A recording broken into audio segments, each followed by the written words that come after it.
Yeah, failure learned the most without a doubt is lack of residue. Not having, if I see bare soil, I'm embarrassed, and I never want people to come on my ranch and be able to see soil. Now, most years you can, okay? But we try really hard to not be able to see the soil, because if you see bare soil, I showed you this morning, temperatures are going up, okay? You're negatively affecting biology. You're negatively affecting aggregation. You're negatively affecting infiltration. You're negatively affecting the nutrient cycle. It just spirals out of control. Bare soil is a no-no, and that's the biggest lesson I learned. You have to have that to drive all the cycles. So I would go to a conference or convention or somewhere, and I'd hear about something.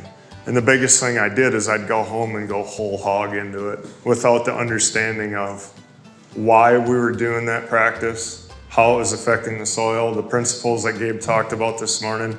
And it cost us a lot of money because I did not understand what I was doing. So it's been mentioned, try it, but try it on a scale that's not going to break you and get it figured out.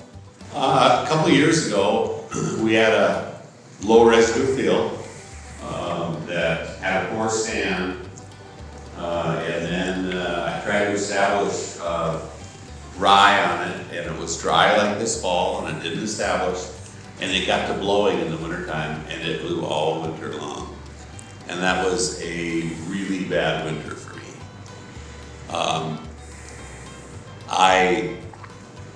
Looking back, I'm not sure, it was a whole set of circumstances. It's gonna happen to everybody in this room somewhere along the line.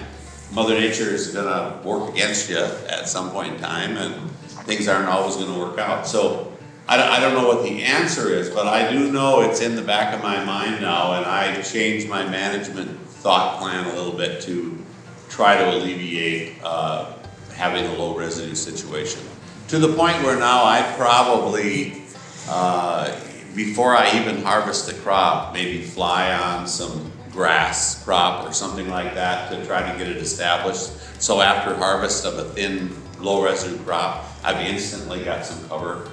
But there's no guarantee with that either, but at least I would try some things. I'd spend some money ahead of time to try to avoid a blowing situation, because that was tough. You know what your problem is, Joe? You care. No, I care. You care. and yeah, that really bothered me. And part of it is because I put myself out there to be conservation minded and promote it. And then when all of a sudden it's your turn to be humbled, it's rough. Joe brings up a good point though. I've had all kinds of questions at home because we were extremely dry. Do I seed now or wait? And I said seed.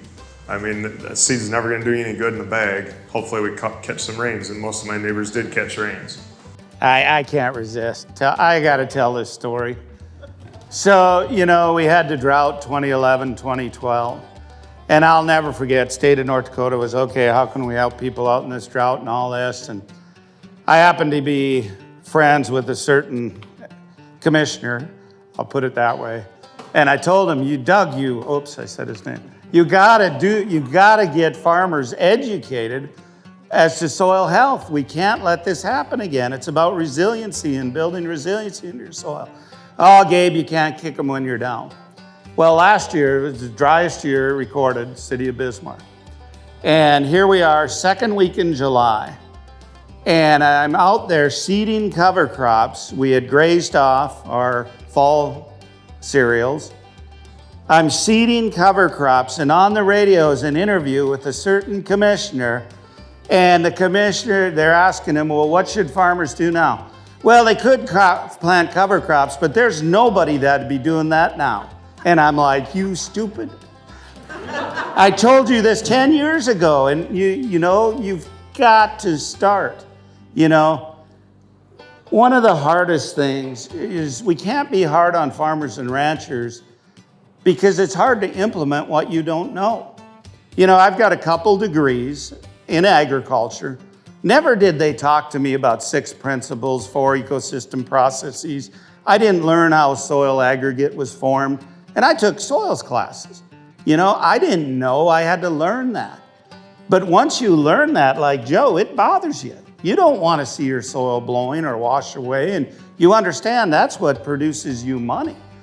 And you know, like I was talking with Abby there, how many times has she heard, it's too hot, it's too cold, it's too wet, it's too dry?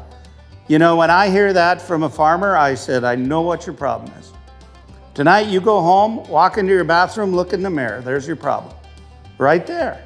The problem is we have to take it upon ourselves to educate ourselves, learn how the principles drive the processes, and then in your context, according to your aversion to risk, implement them and start where you can.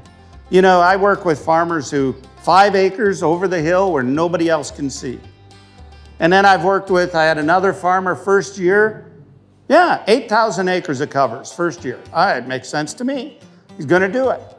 But different aversions to risk. And financially, he could take some more risk, okay? But you have to fit your context.